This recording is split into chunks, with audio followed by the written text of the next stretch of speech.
E aí pessoal, tudo bem? Aqui quem fala é o Pen, trazendo mais um vídeo para vocês.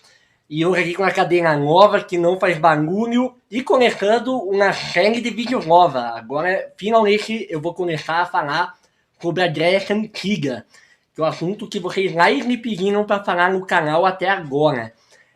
Só que esse assunto é muito extenso, tem muita coisa para falar. E vocês sabem que quando eu quero falar de alguma coisa, eu quero falar bem falado, né?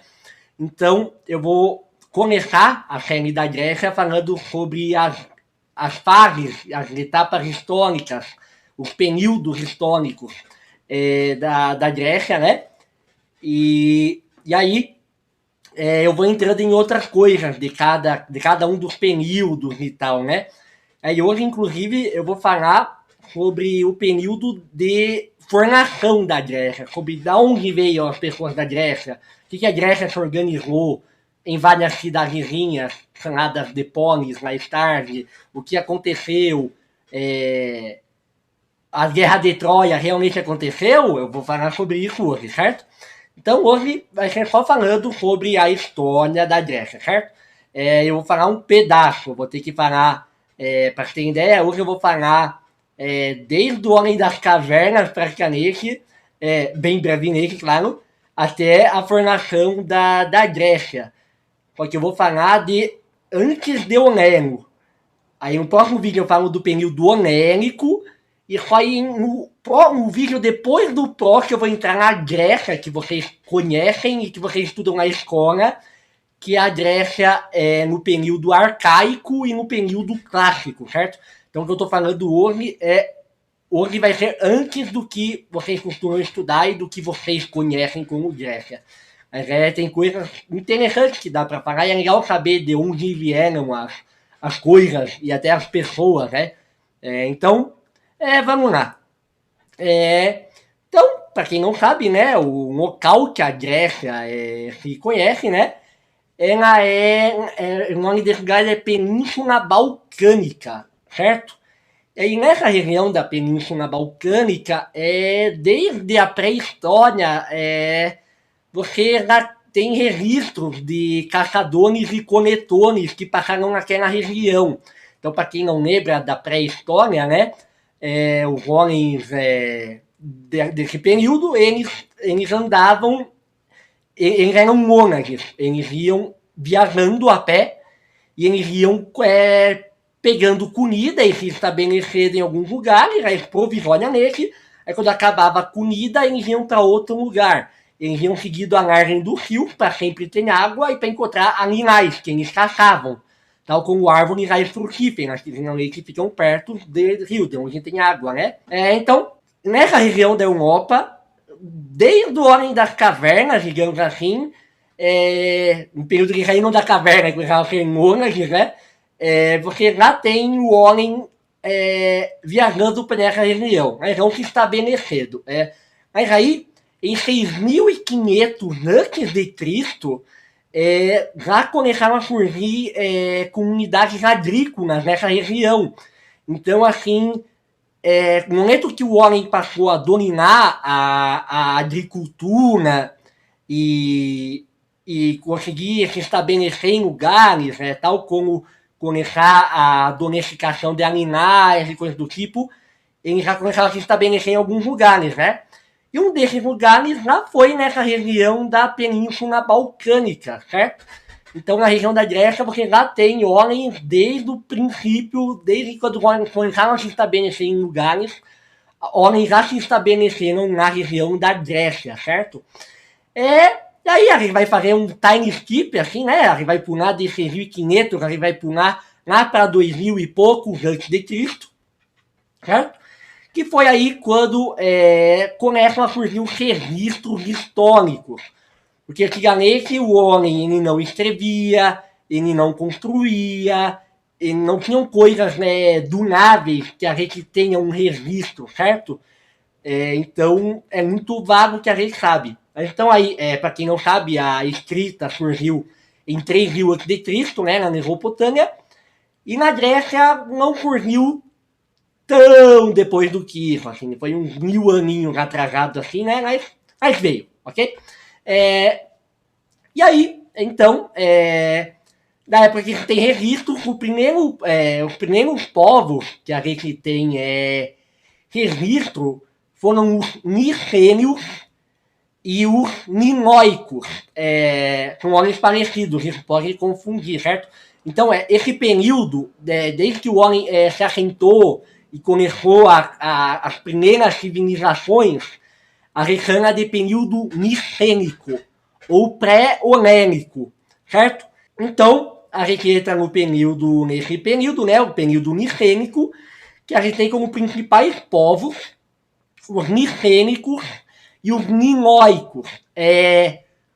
Os micênios, eles não se chamavam de micênios. Micênios é uma forma que a gente chama eles, porque a principal cidade que tinha era a cidade de Micenas, desse povo.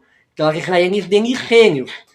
E os nínios, na região de Creta, aí eu acredito que o nome da cidade fosse Nínia, mas aí eu nem tenho certeza, não entrei muito nisso.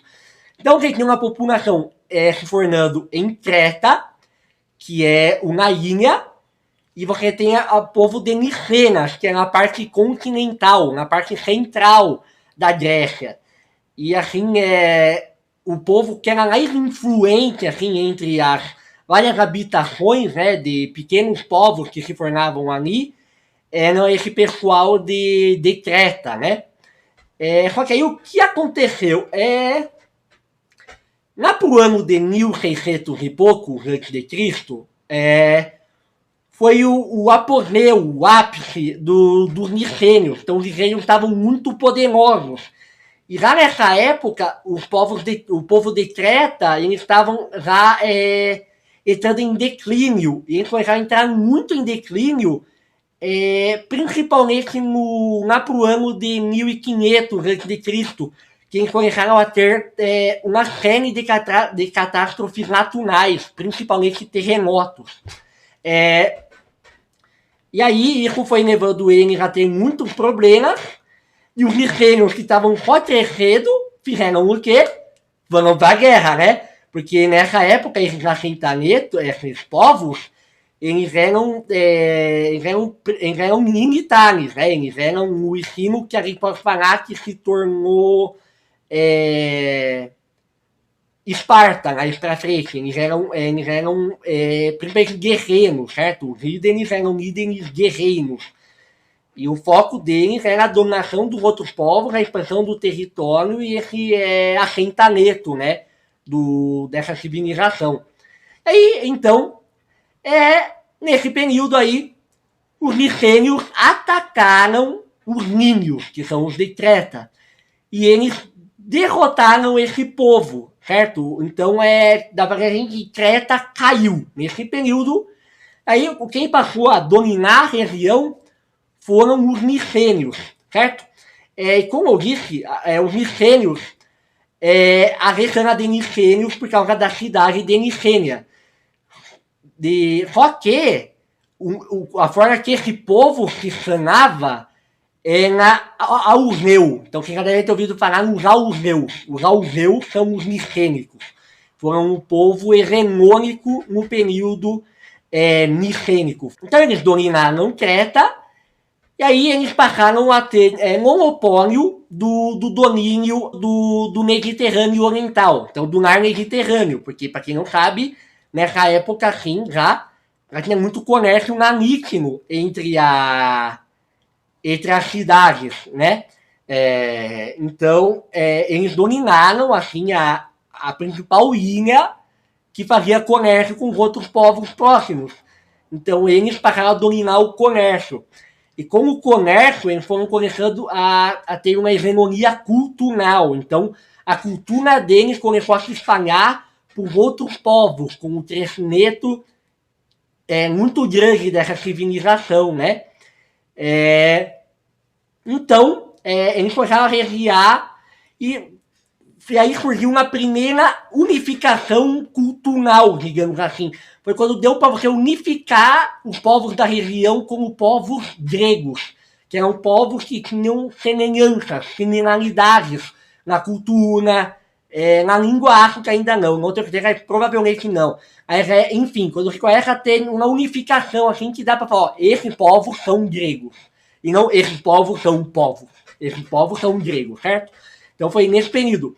E aí, então, os outros povos que foram influenciados, né, que também foram classificados como gregos nessa época, foram os povos da cidade de Cíclades, de Creta, de Chipre e de Troia.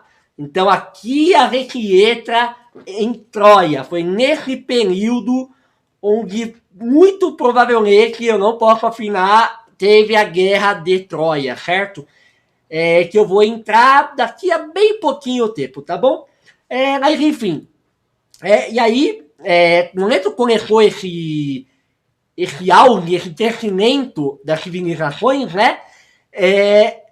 Foram começaram a ser construídos vários palácios, que tinham cidadelas em volta, com muralhas gigantescas.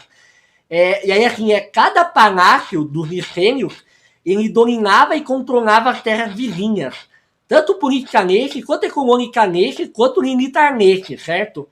E aí, foi uma forma de economia palaciana, né? Que os historiadores falam, alguns deles.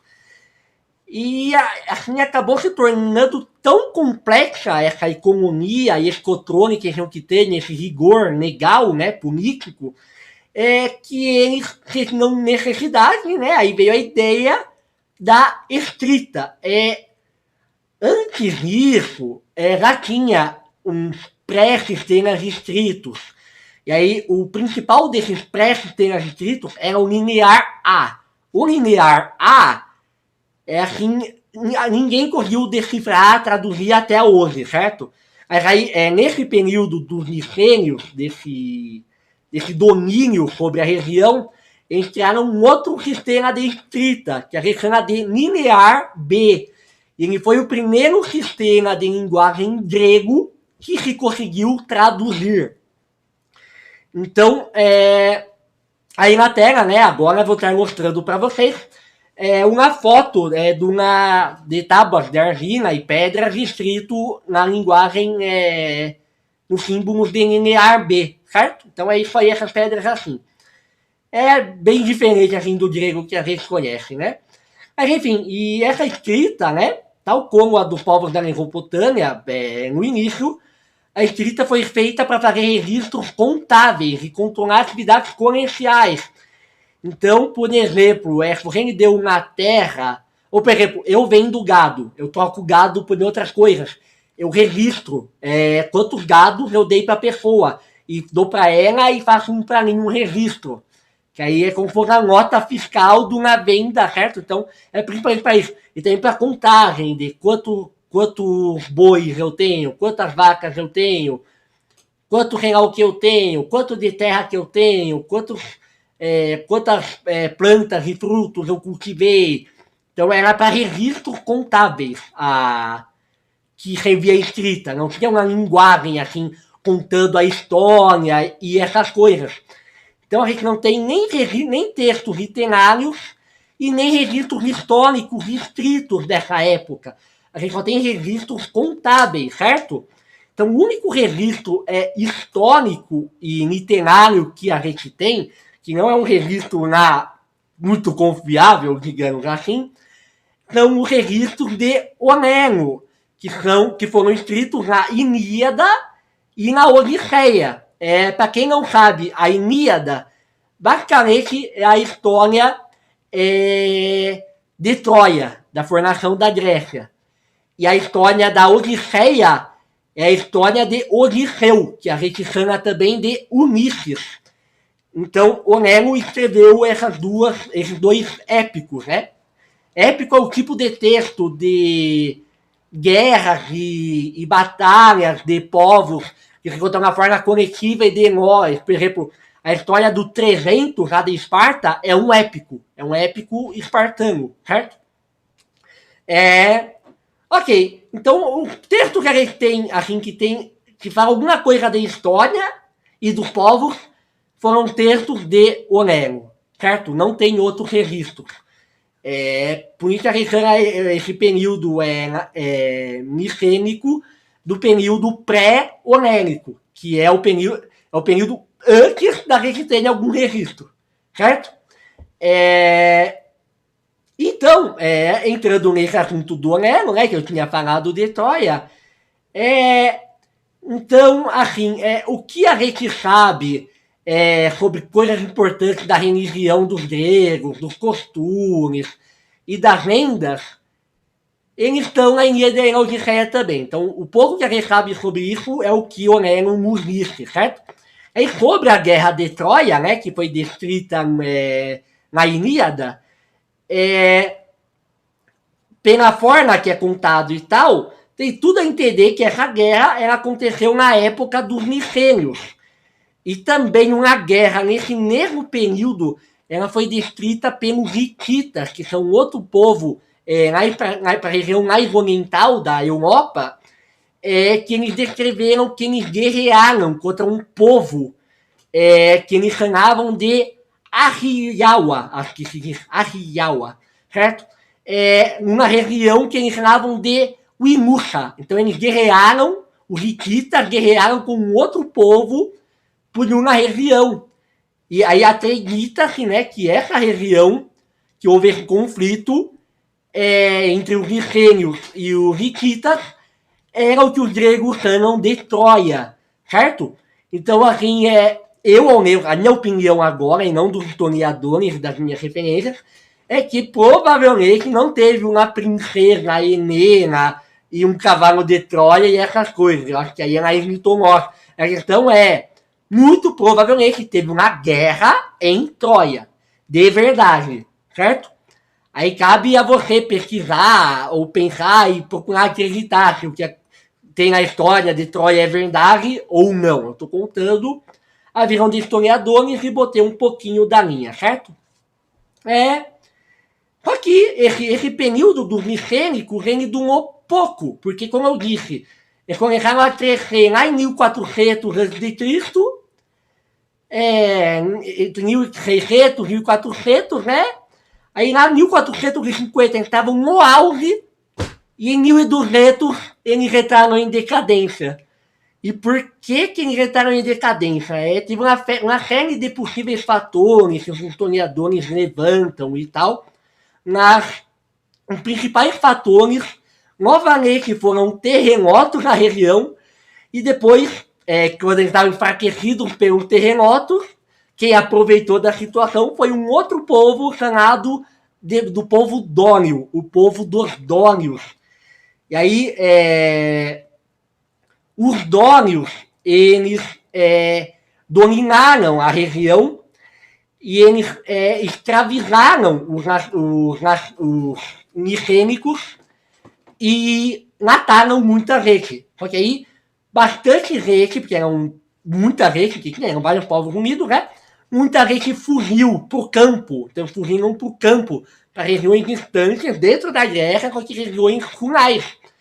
E aí, nessas regiões rurais, eles começaram a juntar uma espécie de grandes famílias, como fossem clãs, coisa do tipo, certo? Que são chamadas como Nemos. E isso você já estuda na escola, acredito eu, sobre os Nemos. Então, a continuidade da história, depois da queda dos micênicos, onde acaba o período micênico e o pré-onênico e passa para o período onênico, que a gente chama, é quando os dórios dominam os micênicos e os micênicos, que é o que a gente chama de gregos, se espalharam no campo em grupos chamados de Nemos. E aí começa o período onênico, que eu vou falar no próximo vídeo, certo? Então esse vídeo fica por aqui. Espero que vocês tenham gostado, certo? Ou tenham aprendido, achado interessante a parte de Troia e tal, né? Nós ficamos por aqui, certo? Se você gostou, deixa o teu like, ou se você quer só valorizar o trabalho que eu tive para pesquisar isso aqui tudo. Mas enfim, então no próximo vídeo a gente conta do período onênico, talvez um mais pra frente se der tempo, tem que ver o tempo dos vídeos para não ficarem muito longos, e também para não confundir a cabeça de vocês. Então também comenta aí o que você achou, Já podem comentar se vocês querem que eu fale de algum filósofo, de algum movimento grego, como o estoicismo, o sofismo, ou sobre Sócrates, Platão, Aristóteles. Podem comentando aí embaixo o que vocês querem, que aí eu vou estendendo. Enquanto quem quiser falar sobre grego, eu vou falando sobre grego, certo? Eu vou tentando dar umas variadinhas falando de outras coisas no meio, que estender muito, né? Enfim, é isso. Espero que tenham gostado. Aqui vai aparecer o último vídeo. O último vídeo não, algum vídeo que eu acho interessante para vocês. Provavelmente eu vou botar a playlist do que eu contei dos Raias, dos Incas e dos Aztecas. Então quem quiser pode assistir.